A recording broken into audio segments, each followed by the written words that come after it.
Buenos días a todos. De nuevo, tras la parte inaugural de este curso sobre resolución de conflictos, paz, género y desarrollo, tenemos el placer y el honor de contar con nosotros para esta primera ponencia inaugural con don Federico Mayor Zaragoza, barcelonés, doctor en farmacia, catedrático de bioquímica por la Universidad de Granada, de la que fue además rector.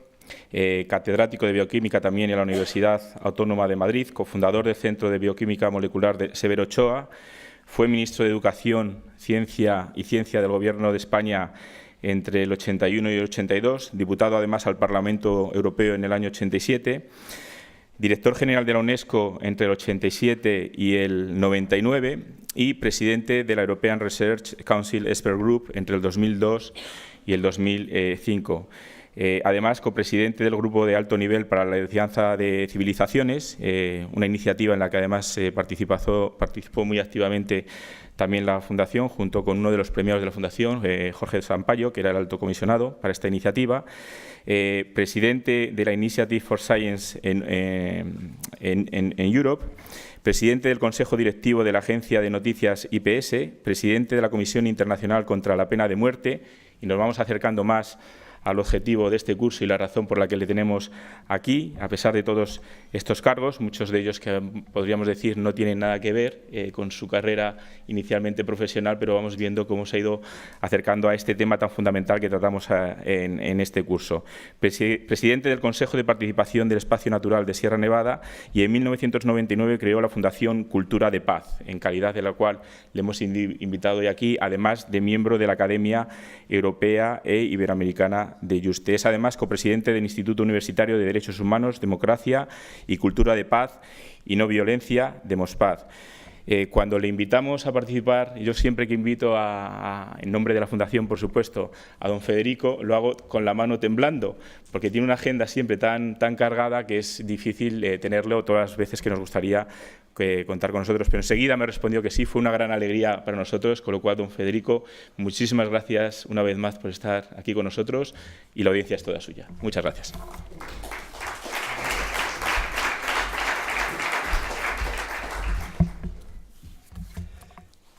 Muy bien. Bueno, pues empezamos con algún retraso sobre el horario previsto, de tal manera que procuraré también adaptarme de tal manera que, si les parece, incluidas toda la parte de preguntas y respuestas, podamos a las 11, o sea, en una hora como máximo, ya hacer la pausa para después escuchar al rector de la Universidad de La Paz.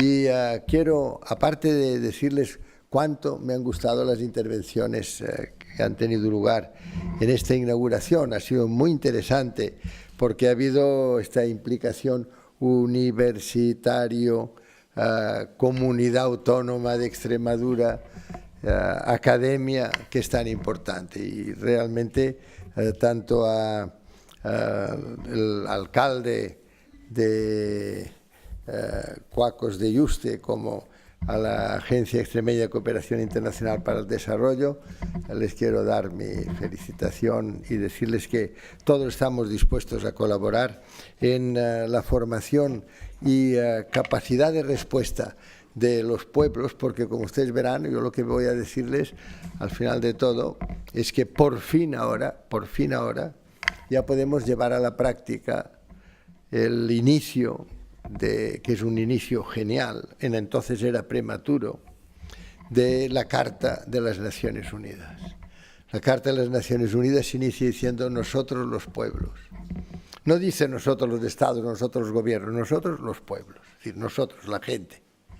Dice, hemos resuelto evitar a las generaciones venideras el horror de la guerra.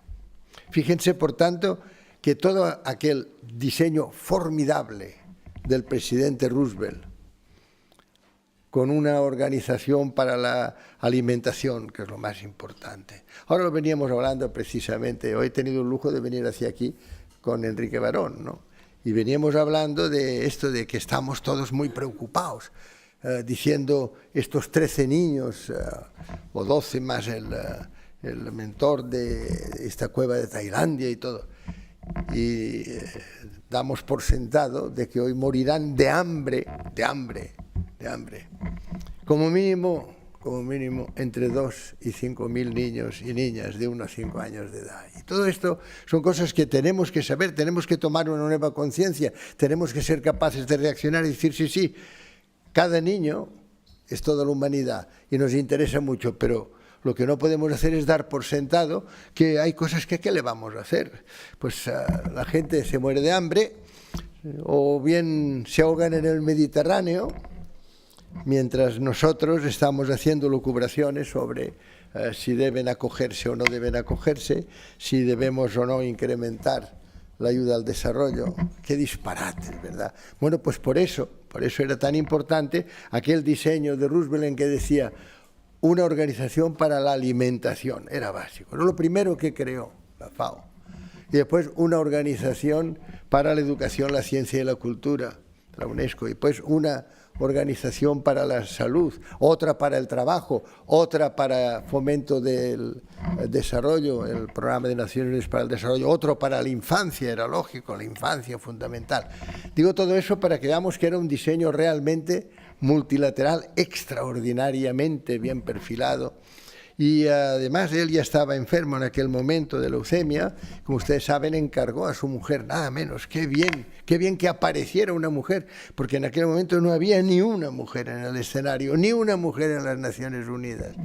Y qué bien que apareciera la viuda, Eleonora Roosevelt, que fue la que presidió aquel grupo de René Cassin, aquel grupo de Archibald MacLeish, de Stefan Hessel, o sea, gente de primera categoría que fueron los que hicieron, como ustedes saben, en el año 48, la Declaración Universal de los Derechos Humanos. Es una declaración que se ha dicho que era occidental. Es cierto que en aquel momento pues el peso de la distribución de labores se hacía sobre todo por parte de Occidente, aunque ya se tenía muy en cuenta, no hay que olvidar, porque casi siempre cuando hablamos de los disparates de la Segunda Guerra Mundial, hablamos exclusivamente de Alemania y de Italia, hablamos de Hitler y hablamos de Mussolini.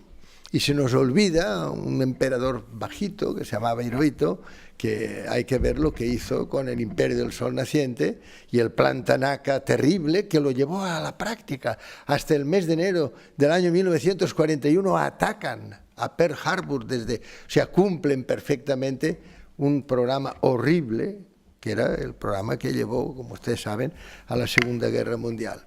Bueno, pues digo todo eso porque yo creo que es muy importante que digamos, ¿para qué se crea en aquel momento este gran sistema multilateral que son las Naciones Unidas? Pues se crea porque nosotros, los pueblos, hemos resuelto evitar a las generaciones venideras el horror de la guerra. Es decir, que tenemos 3 elementos. El primero es que es la gente, cada ser humano. Es que cada ser humano es nuestra esperanza. No es nuestra esperanza pensar que si habrá un gobierno, que si dirá el señor este insólito Trump, no. Pensar que cada ser humano, que cada persona humana es capaz de actuar en virtud de sus propias reflexiones. Es capaz de decidir por sí misma. Es capaz de ser libre. La libertad es el gran don. Es capaz de decidir por sí misma y reflexionar sobre los temas y escuchar y opinar e imaginar e innovar y anticiparse. La anticipación es otra de las grandes capacidades específicas, distintivas de la especie humana. Pero sobre todo, cada ser humano es un creador. Cada ser humano es capaz de crear, de hacer el diseño de su propio destino personal y colectivo. Todo esto es lo que tenemos que tener en cuenta, porque hoy cuando decimos, a ver, ¿y qué soluciones tendríamos? Pues esta, miren, la primera frase de la Carta de las Naciones Unidas, los pueblos. Y pensando en las generaciones venideras. Esto es lo que ahora a mí, como científico, ya han visto ustedes, les han dicho una serie de cosas que yo he sido, pero sobre todo lo que yo he sido y sigo siendo es un biólogo molecular que además desde el principio trabajé, y por eso se lo quiero decir ahora y lo quiero subrayar, trabajé en fenómenos irreversibles. Es decir, yo empecé a trabajar en el año 63 siendo profesor de la Universidad de Granada, con el diagnóstico de unas enfermedades de los recién nacidos que la madre suple durante el proceso de gestación, pero que cuando el niño nace, si no somos capaces de diagnosticar y de actuar a tiempo, a ver si lo sabemos subrayar de una vez. Si actuamos a tiempo, son niños totalmente normales. Si no actuamos a tiempo, el daño cerebral, el daño neuronal, la afección neuronal es irreversible. Y por tanto tenemos que saber que o actuamos después del diagnóstico con rapidez, y entonces, perfecto, son personas totalmente normales. Si no actuamos con la debida rapidez, ya no hay nada que hacer para toda la vida. Aquel niño o aquella niña serán unos seres profundamente discapacitados, además desde un punto de vista intelectual, porque lo que se afecta son las neuronas. Y por eso son procesos irreversibles. Pues bien, ahora estamos haciendo frente a procesos irreversibles. Hace 50 años, por cierto, los hará ahora en octubre, hace 50 años que detectamos en Granada, en la Universidad de Granada, el primer caso de se llama fenilcetonuria, y era una niña de un pueblecito cerca de Granada llamado Padul, y aquella niña, pues hoy es una mujer además muy guapa, que trabaja en la Junta de Andalucía, una mujer totalmente normal. ¿Por qué? Pues porque detectamos y actuamos a tiempo. Hoy se llama a este programa la prueba del talón, y es una cosa que se hace normalmente en todos los niños que nacen, etcétera. Pero, ¿qué es lo que yo quiero destacar de esto? Quiero destacar dos cosas de esta historia que les cuento. La primera, que tenemos hoy que tener en cuenta a las generaciones venideras. No puede ser que estemos aquí todos distraídos diciendo, bueno, ahora ya veremos si por qué, vamos a ver si aplicamos o no los ODS, y que oigamos al señor Trump diciendo, I will not, America first, I will not. ¿Pero qué es eso? Yo no voy a aplicar las decisiones que adoptó su magnífico antecesor, el presidente Barack Obama, como ustedes saben.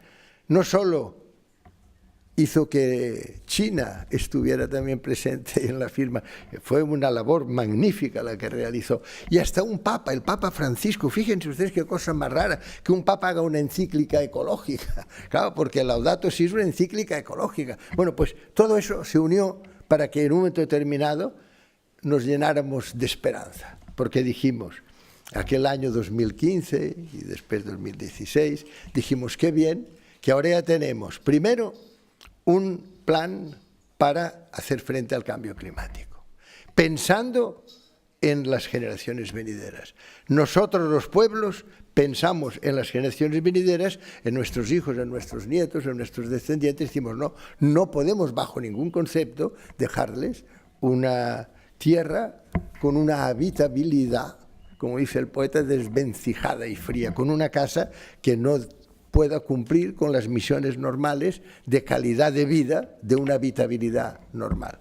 Pero después, yo también lo quería destacar de la anécdota esta que les estoy contando de los procesos irreversibles, porque era el año, ya les digo, hace ahora 50 años, y yo pensé, al cabo de un tiempo dije, bueno, yo ahora esto ya veo que a marcha, ya se estaban empezando a hacer el Plan Nacional de Prevención, o sea, ya estaba la cosa en marcha. Yo dije, ahora me voy a dedicar, pues yo me di cuenta que había muchas enfermedades que no eran genéticas, sino que eran adquiridas, sobre todo por la falta de oxígeno en el momento de nacer. O sea que entonces dije, yo me voy a dedicar ahora a la hipoxia, y dije, y voy a encomendar este gran proyecto, lo voy a encomendar a una mujer.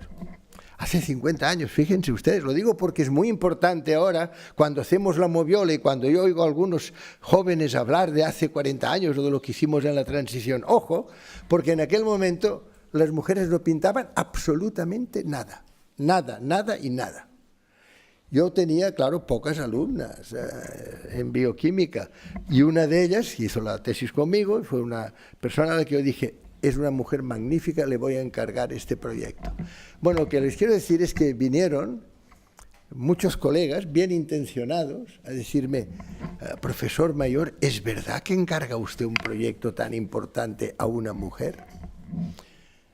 Hoy, cuando ya estamos llegando a la igualdad, que esto es lo que proclama precisamente también la Declaración de Derechos Humanos, es lo que proclama la Constitución de la UNESCO, todos los seres humanos iguales en dignidad, sean hombres, no equidad, no, igualdad total. ¿Por qué? Porque todos somos iguales en dignidad, sea cual sea nuestro género, sea cual sea nuestro color de piel, sea cual sea nuestra etnia, nuestra ideología, nuestras creencias, todos los seres humanos iguales en dignidad. Y por tanto la mujer, y es que la mujer, hoy ya cuando decimos nosotros los pueblos, no decimos nosotros los pueblos hombres.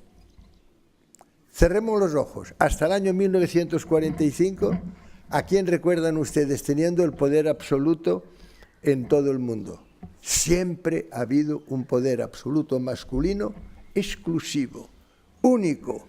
Poder absoluto masculino. Unos cuantos hombres han mandado sobre el resto de los hombres y sobre todas las mujeres. Y esto desde el origen de los tiempos. De vez en cuando, por razones normalmente dinásticas, aparecía una mujer.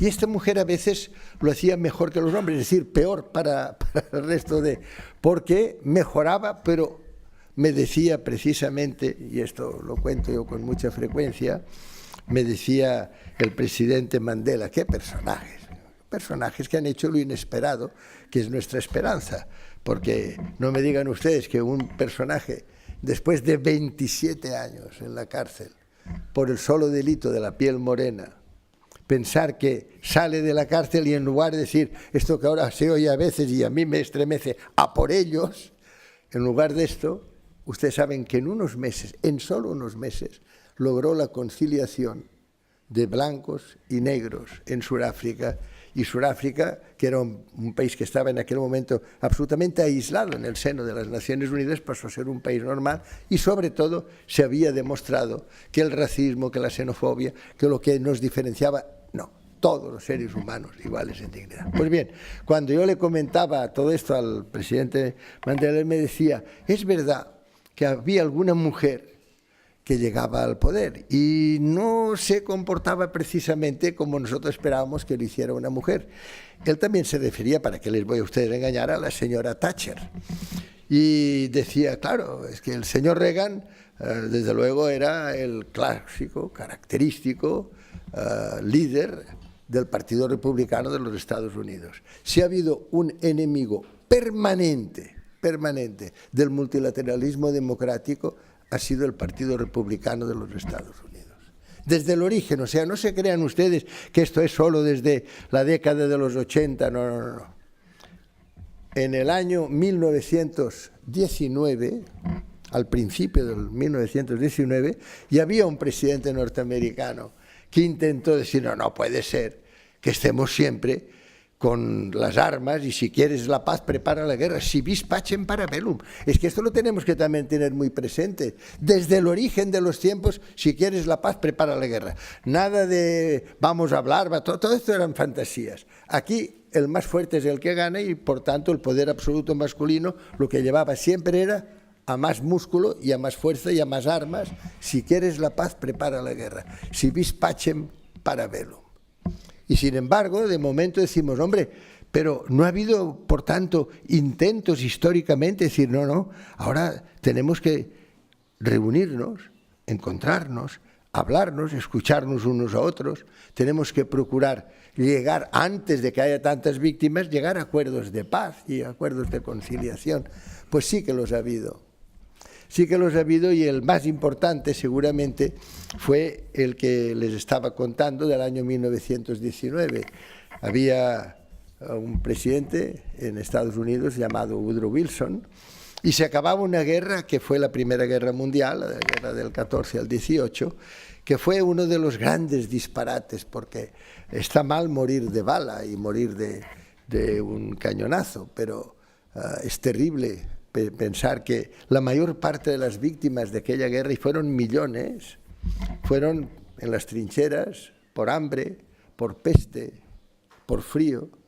O sea, que fue una guerra de estas de exterminio terrible. Y al acabar aquella guerra, el presidente norteamericano, que era un demócrata formidable, pues dijo, no, yo me voy ahora a Europa y esto se termina. Vamos a cambiar las cosas. A partir de ahora vamos a hacer que Alemania y que las potencias no puedan volver a armarse y vamos a tener un sistema a escala mundial, una liga de naciones, una sociedad de naciones con la cual nosotros nos podamos.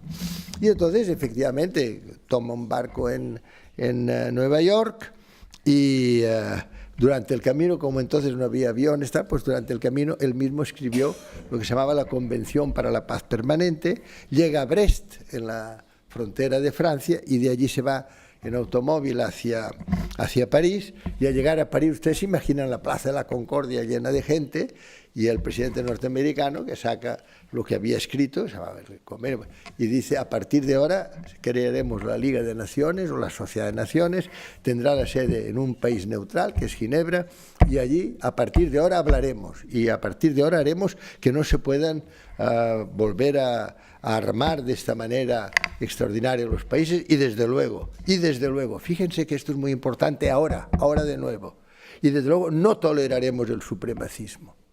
No toleraremos que nadie se crea superior unos a los otros, porque si no, después esto deriva siempre en confrontación, deriva siempre en guerra.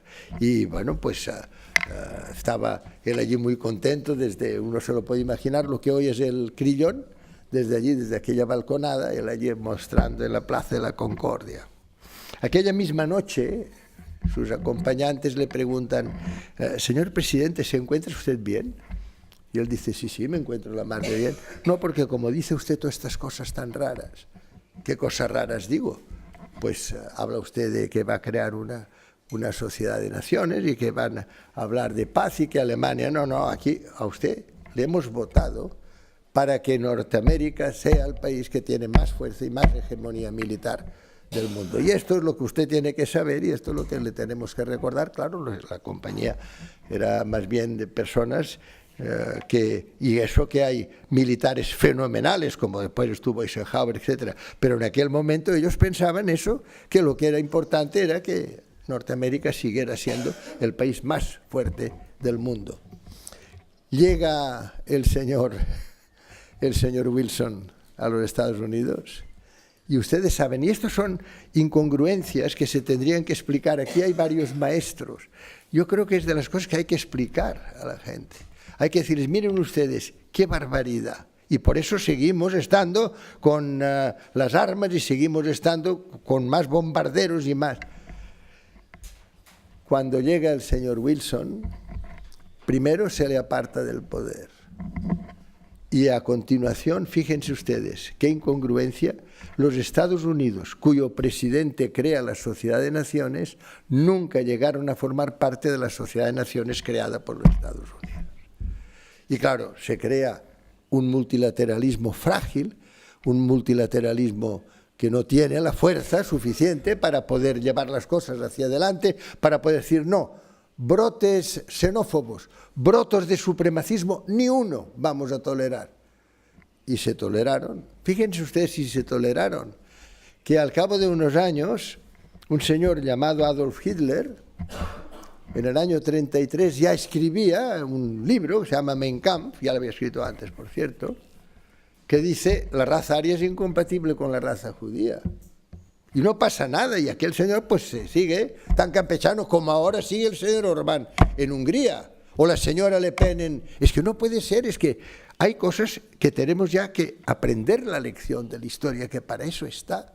Y tenemos que decir, esto no lo volveremos a tolerar. El que haya personas que se crean superiores, de ninguna manera, aquí no hay nadie superior a nadie, todos los seres humanos iguales en dignidad. Si realmente queremos que los derechos humanos sean nuestra hoja de ruta o formen parte de nuestra brújula cotidiana, tenemos que decir que no vamos a tolerar que haya nadie que nos diga nuestra religión es la verdadera y la suya la falsa, nuestra creencia, nuestra ideología es la verdadera y la suya la falsa, nuestra raza. Pues ya estamos igual, ya lo ven ahora ya tenemos a un presidente de los Estados Unidos que, entre otras lindezas, pues dice que los anglosajones, pues que, hombre, que los sudacas y los latinos y los afrodescendientes, toda esta gente no puede ser. Hay cosas que no debemos tolerar porque sabemos la deriva a la que producen. si no se hubiera tolerado y hubiera habido una sociedad de naciones fuertes, el señor Hitler no hubiera surgido. Y no hubiera surgido otro señor llamado Benito Mussolini en Italia, que empezó mejor porque tenía unos grupos que eran los fascios, donde pues, se hablaba de política, pero en realidad no eran en aquel momento, al principio no eran supremacistas, pero inmediatamente se dijo, hombre, hay que reconocer que el Imperio Romano, es que, amigo, cuando uno lee la historia, y claro, pues entonces ya también nos salieron los fascistas, además de los nazis. Y allí, como les decía antes, allí en el extremo de Japón, había el Imperio del Sol Naciente, que siguió puntualmente el plan Tanaka, que desde el año 34 dijo primero Manchuria, después Indochina, después China, después tal, y al final Norteamérica. Y efectivamente se bombardeó Norteamérica en Pearl Harbor en enero del año 1941. ¿Cuáles son las lecciones de todo eso? Las lecciones de todo eso es que ahora han pasado muchos años y nos damos cuenta de que hemos tolerado una deriva parecida a la que tuvo lugar con la Sociedad de Naciones. Porque después de vuelvo a repetir, créanme ustedes que es excelente el diseño que hizo el presidente Roosevelt. Después, el complemento en el año 48 de la Declaración Universal de los Derechos Humanos. Pero la propia constitución de la institución que he tenido el honor de estar durante tantos años al frente, la UNESCO, créanme ustedes que es una maravilla. Es que el preámbulo y el artículo primero es que son fantásticos. Dices, ¿por qué son tan fantásticos? Miren, decía Ilya Prigozhin, decía, es que es la tensión humana la que hace que de momento se realicen estas referencias escritas, estas referencias del pensamiento, de la creatividad tan formidables. Y claro, en aquel momento era al final de la Segunda Guerra Mundial, hicieron. Y claro, es lo que nos dice la Constitución de la UNESCO, la humanidad será guiada por los principios democráticos. ¿Cuáles son estos principios democráticos? También nos lo dice la justicia, la igualdad, la libertad y la solidaridad. Y añade solidaridad intelectual y moral. La solidaridad no es solo de dar de comer al que tiene hambre, que también, o de agua al que también. La solidaridad es intelectual y moral, es compartir nuestros pensamientos, nuestras experiencias, nuestras emociones, nuestros conocimientos. Todo eso es la solidaridad. Y dice, esta solidaridad intelectual y moral es fundamental. Y la humanidad será guiada por la democracia, por los principios democráticos. Y estos principios democráticos después nosotros los hemos sustituido por unos referéndums o por unas consultas populares y hemos llegado a decir que es la voz del pueblo, sobre todo la voz del pueblo embravecido, la voz del pueblo enardecido. ¿Pero qué es eso? ¿Qué tiene que ver? El pueblo puede decir muchas cosas de momento. ¿Por qué? Porque los hace emotivamente, no las hace pensando. Las hace porque reacciona frente a cosas que ha sufrido, que le han pasado, o sobre una serie de mensajes, como ahora sucede, que pasan a través de muchos medios, pero medios de comunicación. ¿Qué medios de comunicación tenemos, por cierto? ¡Qué disparate! Fíjense que yo recuerdo que cuando yo era pequeño había unas gramolas y en estas gramolas al lado ponía His Master Voice, la voz de su amo. Pues ahora tenemos el 80% de los medios de comunicación que son la voz de su amo. Es un disparate. No puede ser que quien paga manda y aquí mandan unas cuantas. No puede ser que haya esta brecha social, esta ruptura terrible, de que haya unos 18, 20 personas en el mundo que tengan más medios económicos que la mitad de la humanidad. ¿Pero qué son todos estos disparates? Todos esos disparates son los que proceden precisamente de que cuando se crea un sistema multilateral y se dice qué diseño más bonito, qué maravilla, es verdad que después hubo una gran carrera armamentista que hizo que se ocultaran muchas de las ventajas del multilateralismo. Había dos superpotencias, los Estados Unidos y la Unión Soviética, y estaban siempre entre ellos únicamente, y todo lo demás era la sombra de estos dos grandes colosos, ¿verdad? Pero bueno, allí estábamos todos. Allí estábamos, algo que no tenemos que perder de vista, allí estábamos más de 160, 180 después países y claro, pues había una serie de iniciativas y se comentaban cosas y se decían una serie de respuestas y de propuestas que podían ser interesantes o de protestas, pero lo que es cierto es que había una serie, por ejemplo, aquí se va a hablar de desarrollo, objetivos de desarrollo sostenible. Bueno, pues lo primero que les puedo decir es que, ¿qué es el desarrollo? Es precioso mirar cómo dentro de las Naciones Unidas, desde la época de los 60, se fue ya elaborando qué era el desarrollo, porque al principio desarrollo económico. Aquí no había más desarrollo que el económico. Miren ustedes hasta qué punto, se lo puedo contar, en el año 95, hacía 50 años de las Naciones Unidas. Y entonces yo estaba director general de la UNESCO y dije, bueno, pues vamos a celebrarlo poniendo, pues, desde luego, lo primero era la mujer, el papel de la mujer se tiene ahora que poner en una situación y se hizo la gran reunión de Pekín, donde ya la mujer apareció como una de las protagonistas esenciales del desarrollo, pues la declaración sobre la tolerancia, todos los seres humanos iguales en dignidad, por tanto, no puede haber intolerancia alguna y tal.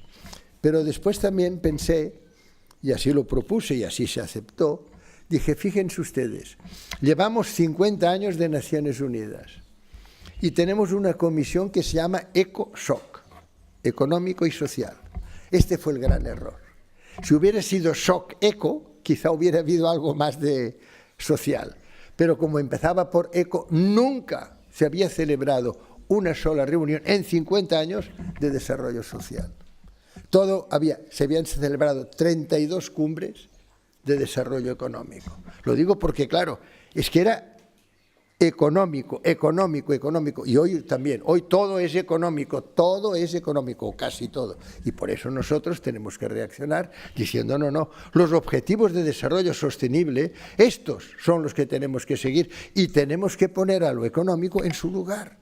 Y no puede ser que sean los mercados los que nos marcan las pautas y nos digan, esta prensa sí, esta no, este periódico lo pagamos nosotros o no lo pagamos, esto lo vamos a hacer o no lo vamos a hacer. ¿Qué es eso? ¿Cómo podemos aceptar que haya este predominio inmenso de un neoliberalismo que poco a poco ha ido ocupando todo el espacio? Ha llegado a tener la desfachatez en Europa de nombrar a un gobierno en Grecia. Fíjense que Grecia es la cuna de la democracia. Pues en Grecia ha nombrado un gobierno directamente en los mercados hace unos años, como ustedes recordarán, y en Italia, que también no está mal. Nada, aquí, ¿por qué? Pues que mandan ellos y se acabó, y nosotros todos obedecer. Y tanta deuda y tal y que cual. No puede ser.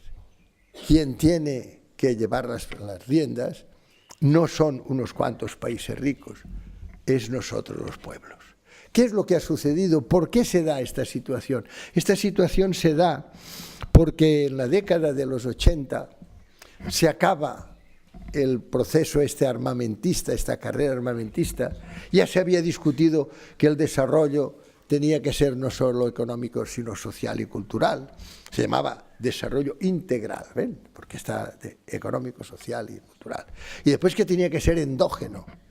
Y que los países más acaudalados tenían que ayudar con el 0,7% a los países en desarrollo, a los más rezagados, pero que tenían los recursos, pero necesitaban, por tanto, que se les ayudara. Se llama desarrollo endógeno. Mes de octubre del año 1974, las Naciones Unidas adoptan la resolución, como siempre en ausencia de los que iban o que deberían haber pagado, y dicen el 0,7%. Es muy razonable el 0,7%. Mire, se lo digo, ustedes saben que los catalanes tenemos virtudes, también tenemos muchos defectos, pero una de las cosas que hacemos es que contamos de maravilla, rápido, sobre todo cuando se trata de dinero. Y cuando decimos que tenemos que dar el 0,7, sabemos inmediatamente que nos queda el 99,3. Pues no fuimos capaces, los países adelantados, de dar el 0,7%, salvo algunas excepciones, un momento determinado, los países nórdicos. Esto lo sabe mucho mejor Enrique Barón que yo. Pero, en fin, lo que es cierto es que es una vergüenza que tengamos que decir, fuimos incapaces de pagar este 0,7%, que es ayudar a los países a los que explotamos, ayudar a que ellos también se beneficien en algo del desarrollo y de la extracción de sus materiales originarios. Pues fíjense ustedes, el 0,7% no. Aquí en España, hay que reconocerlo, se llegó en el mes de mayo, junio del año 2009, me parece que fue la última, a un 0,51% del Producto Interior. Hombre, pues no estaba mal, no era el 0,7%, pero nos quedaba, en lugar del 99,3, nos quedaba el 99,5. Bueno, pero lo que es cierto es que esto hoy ha pasado a ser, después de estos 6 años de maravillosa gobernación, en estos momentos no llega al 0,12%. No puede ser. Con esta falta de solidaridad total, con una Europa que en lugar de ser la Europa que soñó Robert Schuman, que era il faut inventer l'Europe, tenemos que inventar Europa, la Europa solidaria, y era solidaria. En un momento determinado Europa era solidaria. Se lo puedo decir porque yo llamaba a veces, se lo comentaba antes, a Gro Harlem Brundtland, la primer ministro de Noruega, la del desarrollo sostenible, por cierto, y inmediatamente al día siguiente tenía la ayuda que le solicitaba. Los países nórdicos eran muy propensos a la ayuda, y después ya le digo, también en determinados momentos lo fue nuestro país. Pero hoy la insolidaridad es total. Y nosotros estamos aquí hablando de, ay, vamos a hacer no sé qué, y hemos dejado que en el año 2016 se ahoguen en el Mediterráneo más de 6.000 personas. Pero, ¿se dan ustedes cuenta, por tanto, que ahora sí, ahora ya tenemos motivos para decir, no, todo eso que en el año 1984 tuvimos que aceptar? ¿Y qué es lo que aceptamos? Lo mismo que se había aceptado en el año 36 y en el año 38 y en el año 39 con Hitler y con Mussolini. Aceptamos que hubiera un presidente de los Estados Unidos llamado Reagan, y yo les puedo decir, yo siempre pienso que qué pena que no fuera un buen actor. Si hubiera sido un buen actor, pues quizá ya no hubiera pasado a ser presidente de los Estados Unidos, pero no fue buen actor y también después, pues de momento, presidente de los Estados Unidos. Él y la señora Thatcher, vaya un tándem. Y lo primero que hicieron que fuera el sistema multilateral. No se engañen ustedes. Todo esto que ahora van a ustedes a mirar de los objetivos de desarrollo sostenible, de la solidaridad y tal y igual, o hay un sistema multilateral fuerte, convincente, que movilice a escala mundial, o no hay nada que hacer. No habrá dinero como no lo hubo para los objetivos de desarrollo del milenio. En el año 1998 preparamos una serie de documentos que dijimos para que se empiece el siglo con la luz y con la esperanza. Y entonces, objetivos de desarrollo del milenio y la Carta de la Tierra. Aquellos dos documentos son dos documentos que yo, sobre todo la Carta de la Tierra, creo que se debe seguir teniendo en cuenta. Es otra de los aciertos de la Universidad de La Paz. O sea, por la paz de Costa Rica. De Costa Rica no, del mundo, porque es del mundo. Es un sistema de Naciones Unidas. A ver si le apoyamos entre todos y convencemos de que precisamente la paz es la gran ambición y la gran perspectiva que tiene precisamente el multilateralismo democrático, las Naciones Unidas. Y lo que tenemos que hacer, por tanto, es decir, nosotros no podemos imaginar que en el año 84 el tándem Reagan-Thatcher dijera, nos vamos de la UNESCO, dejamos de pagar a las Naciones Unidas. Y todo esto se aceptara. No se hubiera tenido que aceptar. No se puede aceptar lo inaceptable. Si aceptamos lo inaceptable, llega un momento en que ya no hay marcha atrás. Estamos ante procesos potencialmente irreversibles. Y por tanto tenemos que decir que no, que lo sentimos, pero que vamos a actuar. Nosotros los pueblos vamos a actuar. ¿Por qué? Fíjense, sigue un poco más de años y entonces ellos dicen, y ahora creamos el G6. El G6 es una vergüenza. Son los 6 países más ricos de la Tierra, en lugar de 196 países, el G6. Y después el G7, porque Esto lo hacen bastante en los Estados Unidos. Se pone el sombrero de Canadá. El G6 más Canadá, ya tenemos el G7. Y entonces más la Federación Rusa, tenemos el G8. Y después ya con gran condescendencia en el año 2008 se dice, ahora el G20. ¿Pero por qué? ¿Por qué 6, 7, 8 o 20 países, la plutocracia, porque son los países ricos, van a mandar en el mundo en lugar de la democracia de un sistema multilateral? Ha sido un disparate que esto se aprobara. Pero lo que es cierto es que el señor Reagan y la señora Thatcher dicen, nosotros aquí hacemos los mercados. Fíjense ustedes que acababa en unos meses de desaparecer la forma más abominable de racismo, que es el apartheid racial, gracias a Nelson Mandela. Miren ustedes que era el momento en que había un presidente inesperado de la Unión Soviética que, con el símbolo del muro de Berlín, hace que se desmorone todo aquel inmenso espacio de silencio, que se desmorone y aparezcan una serie de Commonwealth of Independent States, una comunidad de estados independientes en el mundo, sin una gota de sangre. Cuando el bárbaro de Reagan hablaba de Star Wars, la guerra de las galaxias. Yo, por cierto, digo con bastante frecuencia que recuerdo que en aquella época de la guerra de las Star Wars, un día paseando por Nueva York ponía Star Wars y debajo alguien había escrito Starvation, que quiere decir que de eso nada. O sea, que habría Star Wars, habría aparatos para la guerra espacial y, sin embargo, la gente se moriría de hambre y se seguiría muriendo de starvation. Bueno, pues llegamos al final de la guerra, de la década de los 80.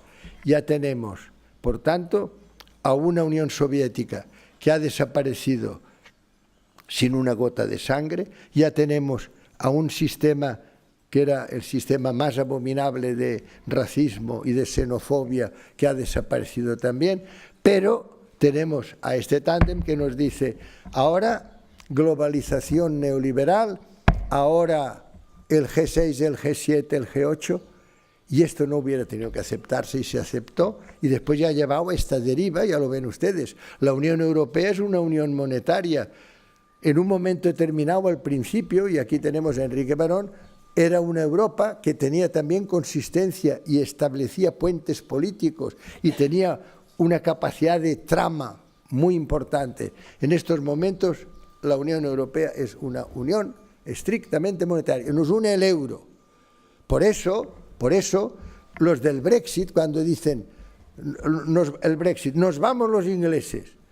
Hombre, yo a los ingleses porque en el fondo son los que nos han convencido de que en el fútbol tiene que haber 11 jugadores y cómo se juega el fútbol y cómo se juega el tenis, 15, 30, 40, no 45, sino 40 game, todas estas fantasías que ellos han organizado, yo les tengo mucho respeto. Pero que me digan que se van, no, porque para irse tendrían que haber llegado y nunca han llegado a la Unión Europea, nunca. ¿Es verdad o no? ¿Cuándo han llegado a la Unión Europea? Si la Unión Europea nos une el euro y ellos tienen la libra esterlina, si nos une una serie de modalidades económicas y ellos tienen la City. En la City, créanme, Londres, esto es admirable, en la City se hace lo que quieren los ingleses y se acabó. Y esto se ha hecho desde el principio. La City es la City, ¿qué le vamos a hacer? Y sobre todo el British Check, que es otra cosa que no sabemos, pero... Y esta gente se va y dice, nos vamos. No, hombre, no han llegado ustedes nunca. Y además, ahora vamos también a descansar, entre otras cosas, no tendremos que pagar el British Check. Lo que les quiero decir con todo esto es que ha habido una serie de derivas de aquel momento en que era tan bello el pensar, sí, ahora tendremos los derechos humanos, ahora tendremos ya una situación de relación pacífica, de encuentro, podremos tener una cultura de paz en lugar de una cultura de guerra. Y todo aquello se desbarató precisamente porque hubo de nuevo un partido, el Partido Republicano de los Estados Unidos, que dijo que no. Yo estaba en el momento en que se intentó que la Convención de los Derechos de los Niños fuera universal. Y recordaré siempre al creador de UNICEF. Yo quiero mucho a UNICEF, claro, una maravilla. Se ocupa de los niños. Pues Jim Grant había convocado a todo el mundo. Y ha dicho, es que es el momento de la grandeza. Aquí estamos todos los países del mundo, porque de los niños esto es algo que... Y ya estando allí reunidos, el señor Bush padre, también ya muy famoso por su inteligencia, pues dice que no va a firmar. Estando ya allí todos, estaban todos los, habían llegado los...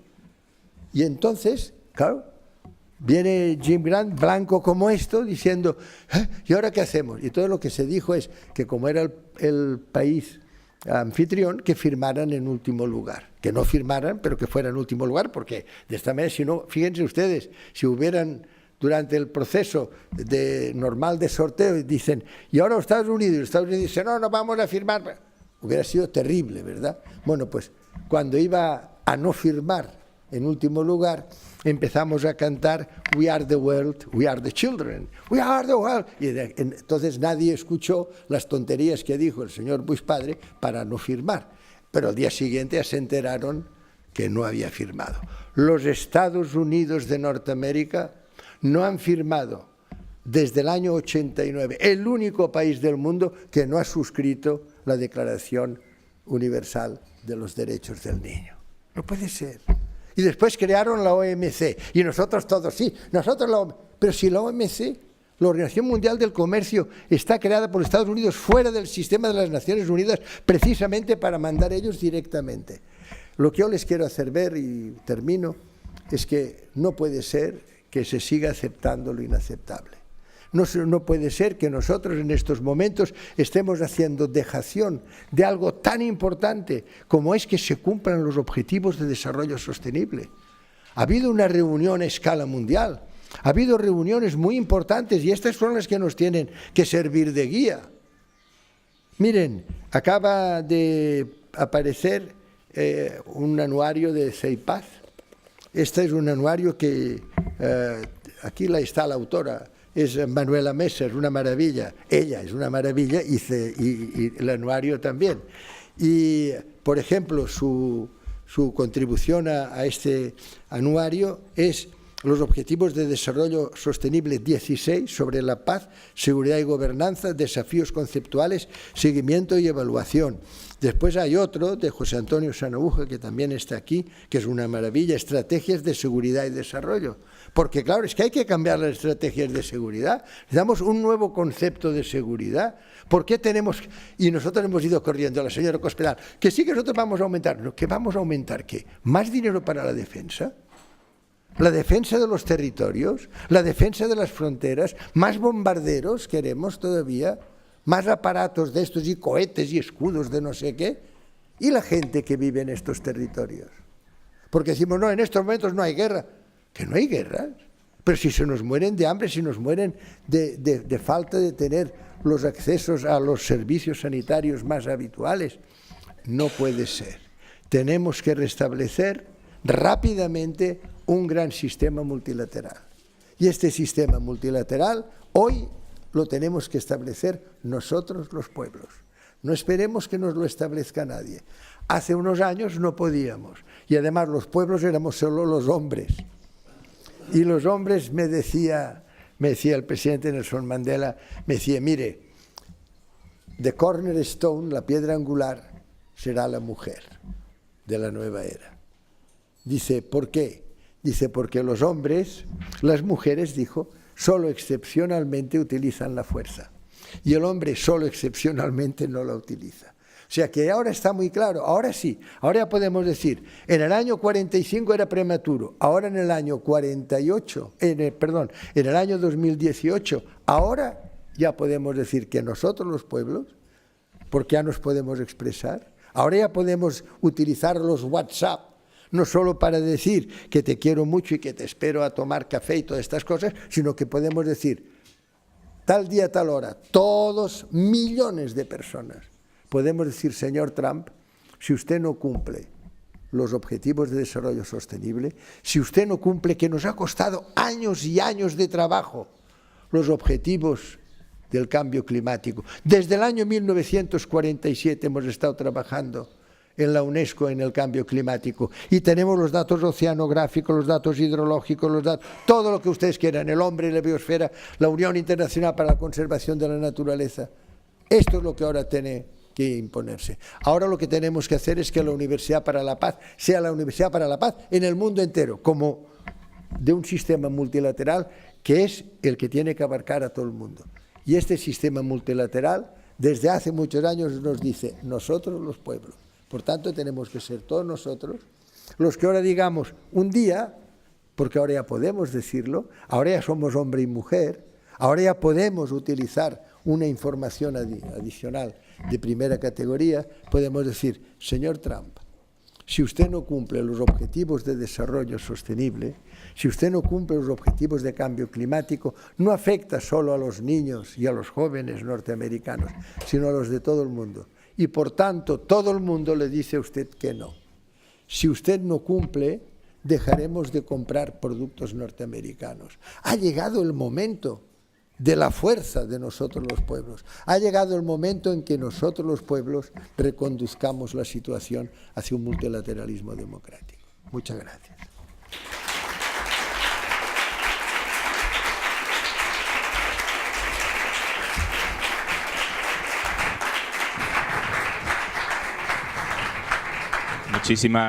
Muchísimas gracias, profesor Zaragoza. La verdad que es un placer escucharle. Yo he anotado muchas cosas, pero me quedo con la voz de la experiencia. Todos esos cargos que yo anunciaba cuando presentaba al profesor Zaragoza tienen su sentido y aquí lo hemos podido ver, ¿no? Ese recorrido, esas experiencias vividas, ¿no? En todas esas negociaciones, muchas de las cuales que llegaron a un buen puerto, pero no siempre faltas de dificultades. Yo voy a dejar la palabra a la audiencia, ¿no? Porque seguramente que hay muchas preguntas y muchas cuestiones que salen de su intervención.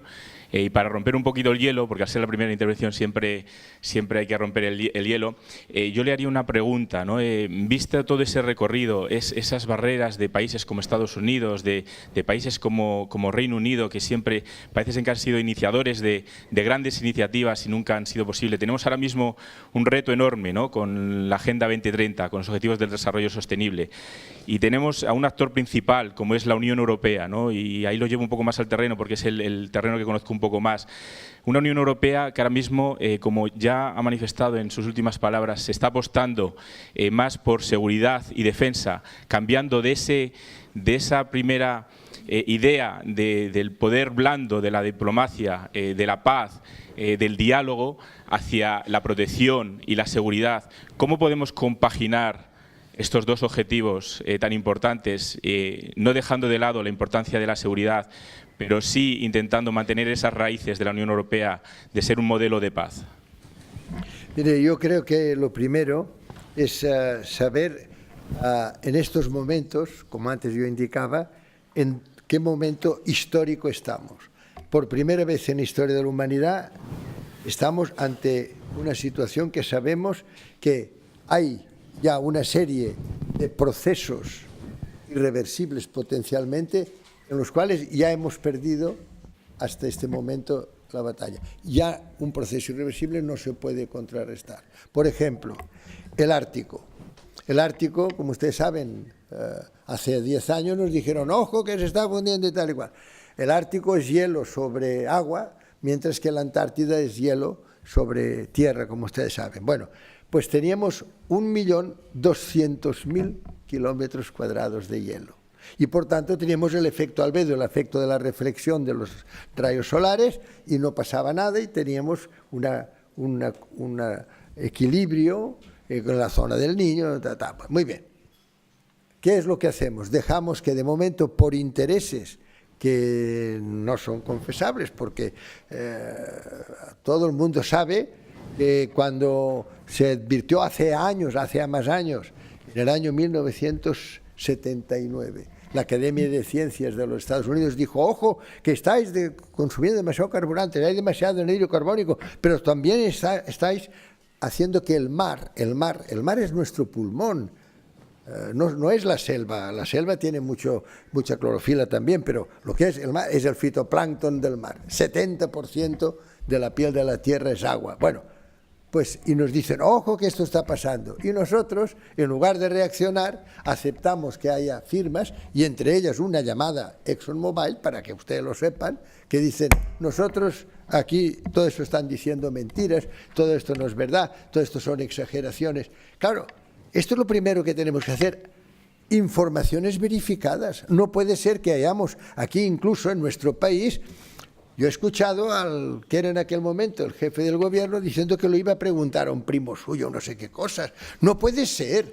Caramba, hay cosas que para eso estamos, la comunidad científica, la comunidad académica, son los que tienen que tomar la palabra y son los que tienen que ser consejeros a escala de los parlamentos de las comunidades autónomas, a escala también del gobierno central y del Estado, que tienen que informar sobre la realidad. Primero, por tanto, conocer la realidad. Yo creo que en estos momentos Europa debe replantearse, pero muy radicalmente, su situación en relación al proyecto de fundación que yo me conozco muy bien, que es el sueño de Robert Schuman y de toda esta gente que pensaban, fíjense que dijeron, hay que inventar Europa, il faut inventer l'Europe, y la Europa inventada como un sistema casi pues como los Estados Unidos de Europa. Este era el sueño de Víctor Hugo, pero es igual.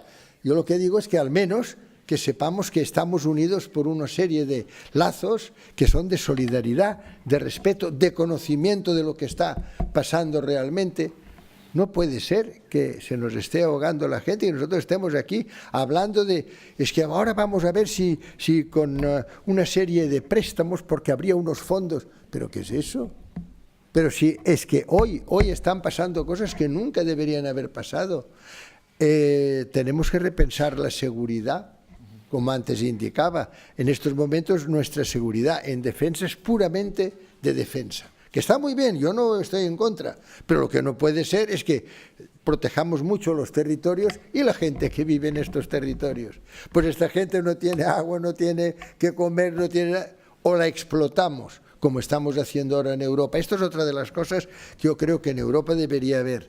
Ahora rápidamente, y hay gente muy buena, para decir, no vamos a seguir explotando, por ejemplo, África.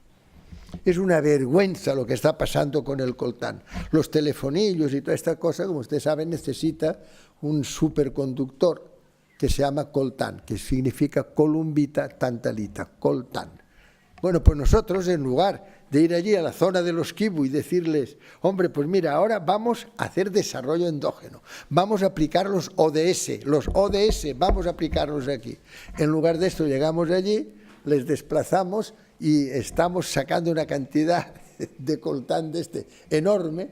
Y además, fíjense ustedes, por eso, ojo con el PIB, porque te dicen, ha crecido enormemente el PIB en Uganda y en Ruanda. ¿Saben por qué? Pues es por donde transita el coltán, que se extrae de la zona de los grandes lagos, para los grandes lagos, y va a parar a Kampala y va a parar a Kigali. Pues no puede ser. En una palabra, yo creo, para contestar a su pregunta, que los objetivos 2030 son realmente una nueva visión del futuro.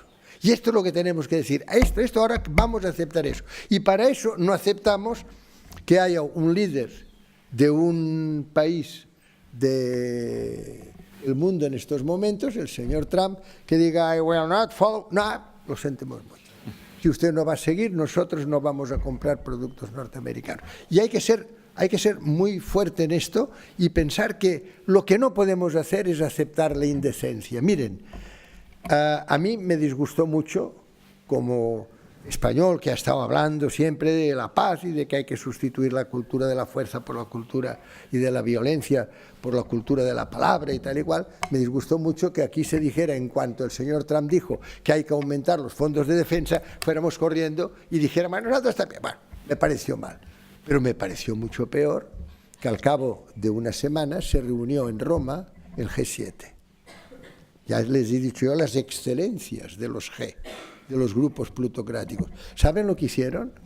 El G7 no solo decidió unánimemente aumentar los presupuestos de defensa, como pedía el señor Trump, sino, y aquí viene la indecencia, quitaron del orden del día 2 puntos.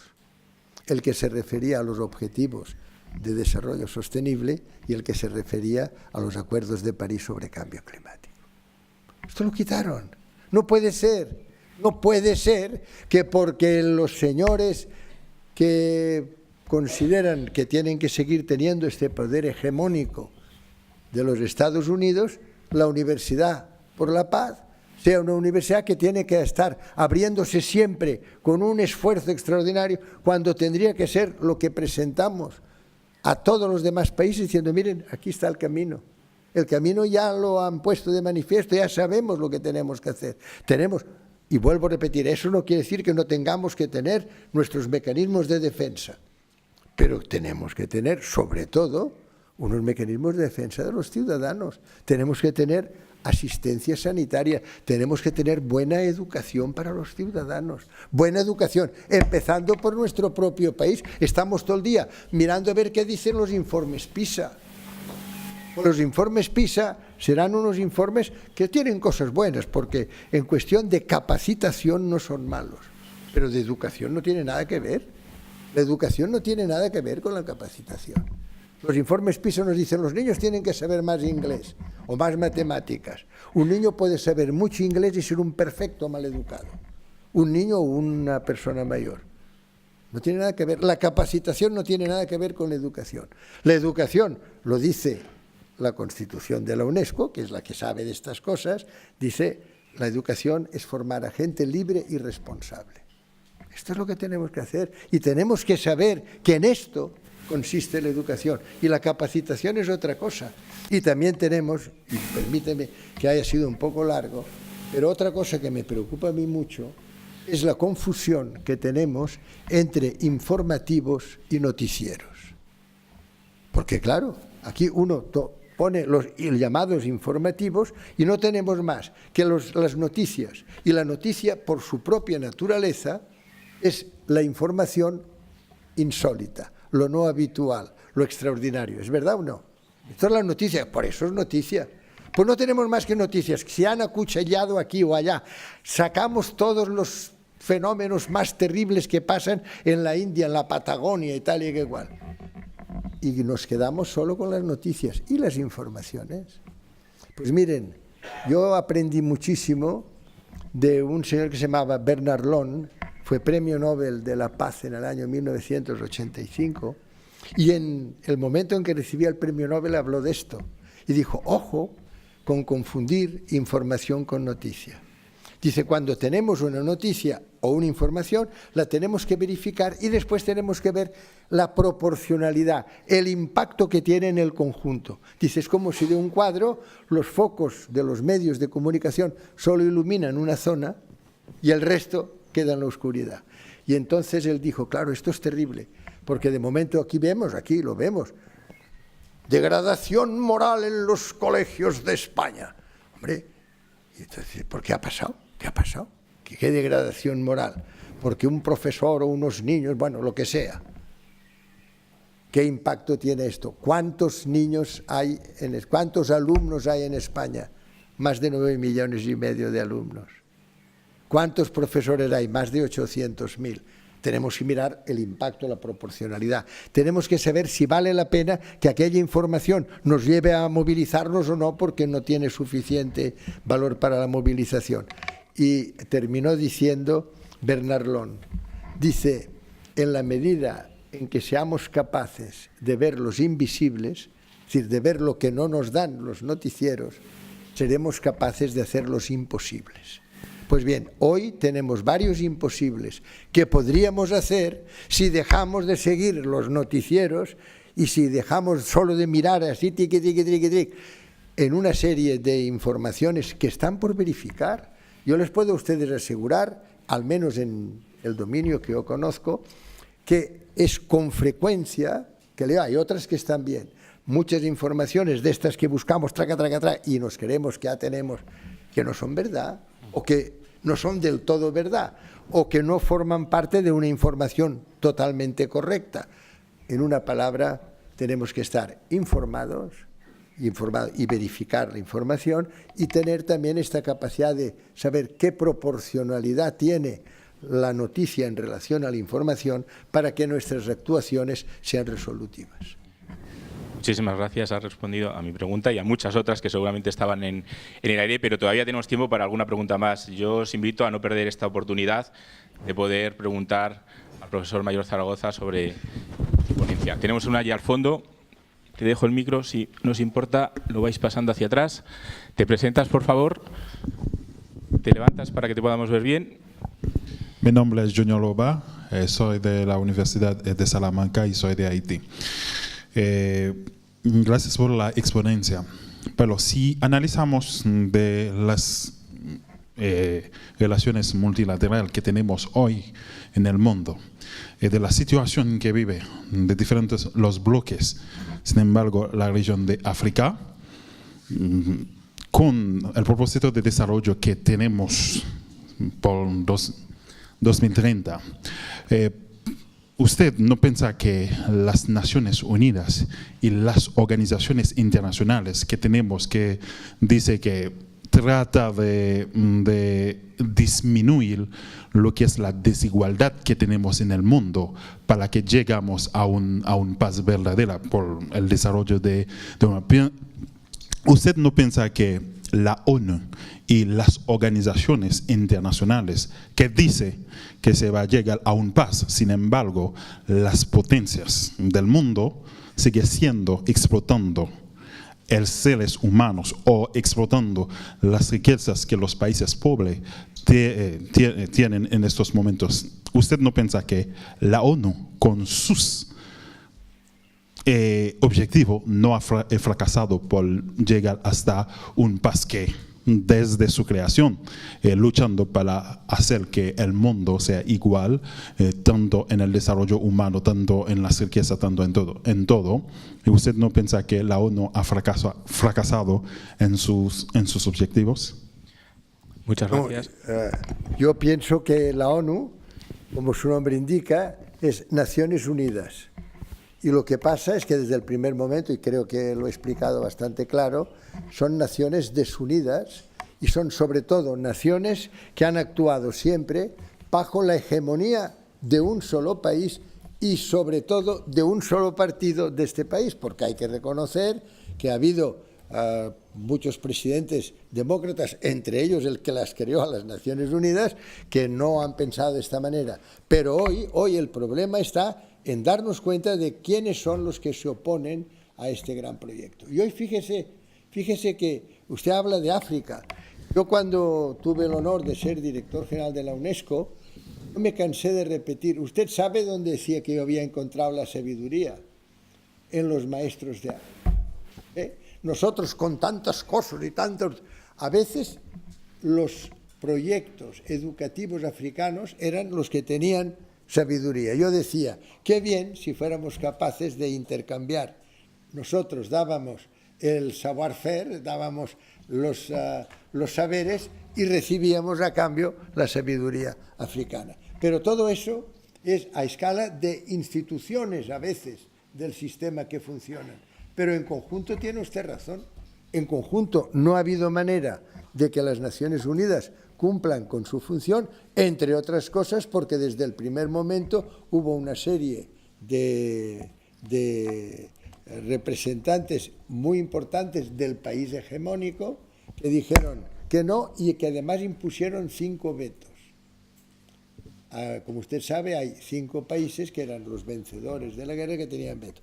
Al haber el veto en lugar del voto, ya las cosas no suelen ir bien. Pero de todas maneras nos arreglábamos bastante, porque había el grupo de los no alineados, había el grupo de los 77, más China, menos China. Había, por tanto, capacidad de encuentro, capacidad de promoción, capacidad de movilización popular, la había. Ahora es que no hay nada.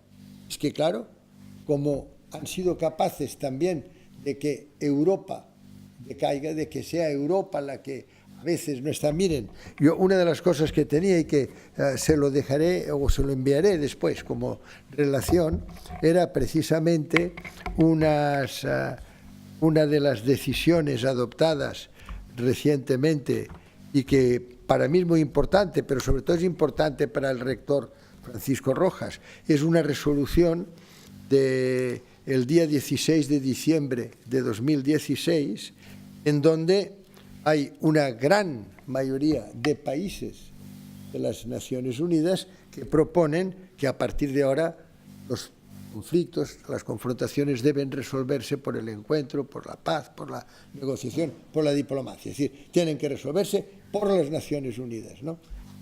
Estos países son, como le digo, más de 100 de los 195 son patrocinadores. Es muy raro ver un patrocinador de esta extensión. Bueno, pues fíjense que figura China. Antes también venía con don Enrique Barón hablando de la importancia relativa que tiene cuando hablamos del G6 y en realidad el G1 y el G2, ¿no? Lo demás son bárbaros. Pero China firma y promueve, firma la India. Es un país, la India, que a mí me encanta la India, porque es que con 1.300 millones de habitantes sigue dándonos tantos ejemplos, tantos días y de cumplimiento de procedimientos democráticos, etc. Después, el 90% de los países africanos. Después, la Federación Rusa, Indonesia, Malasia, o sea, les digo, los países más poblados de la Tierra están aquí, ¿no? Muy bien, pues entonces llegamos y decimos, y aunque después se unieron al consenso, pero no está ni los Estados Unidos, ni está España. España tampoco está. España tampoco estaba para firmar eso. Ni estaba Alemania. Y estaba Francia. Lo puede usted asegurar que Francia ha sido de los grandes movilizadores precisamente de las relaciones con África en un momento determinado. Pues todo eso, ¿qué ha pasado? Pues ha pasado que en Europa nos han dejado, miren, los únicos que estaban de Europa era Italia y Bélgica. No puede ser. O sea, esto le demuestra que las Naciones Unidas son hoy naciones por unir y son naciones en las que tenemos que dejar muy claro. Ahora ya podemos, antes no podíamos, pero ahora ya podemos decir, nosotros los pueblos hemos resuelto que esto se ha terminado. Tenemos que movilizarnos, tenemos que ser capaces de grandes clamores populares que hagan que las Naciones Unidas puedan cumplir efectivamente con sus acuerdos multilaterales. Si no, no hay nada que hacer. Y no es, la ONU no ha fracasado, hemos fracasado nosotros los pueblos, porque seguimos distraídos. La doctora María Novo, que conoce muy bien Manuela Mesa, decía hace poco, el gran problema que tenemos es el NTD. Nos tienen distraídos. No puede ser que en el periódico de hoy, hablando del fútbol, haya 10 hojas enteras hablando de fútbol y hablando de estos temas importantes, no haya prácticamente nada. Es decir, que no vamos a estar distraídos.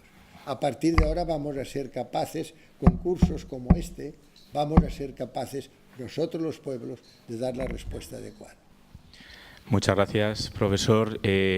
Como vemos, podríamos estar toda la mañana hablando con él. Yo les invito a que sigan hablando con él de una manera más cercana durante el café, no sin antes darle un gran aplauso por su alocución. Muchas gracias. Muchas gracias.